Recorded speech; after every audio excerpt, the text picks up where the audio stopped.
আসসালামু আলাইকুম এভরিওয়ান। আমাদের লোয়ার ব্যাকের জন্য সবাই তো অনেক রকম এক্সারসাইজ পারফর্ম করে, কিন্তু ম্যাক্সিমাম বডি বিল্ডারই সিঙ্গেল হ্যান্ড ডাম্বেলও পারফর্ম করে, কিন্তু বিগিনাররা এটা করার সময় অনেক মিস্টেক করে।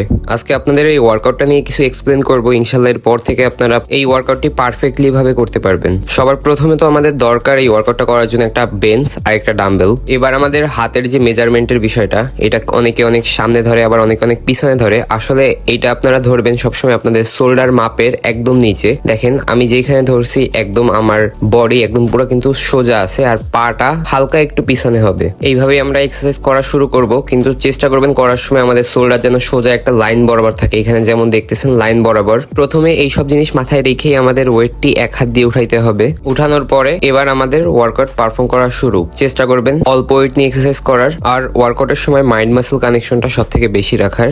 আর এইটা লোয়ার ব্যাকের জন্য খুবই বেস্ট আর খুবই বেসিক একটা এক্সারসাইজ, পারফর্ম করবেন সবাই।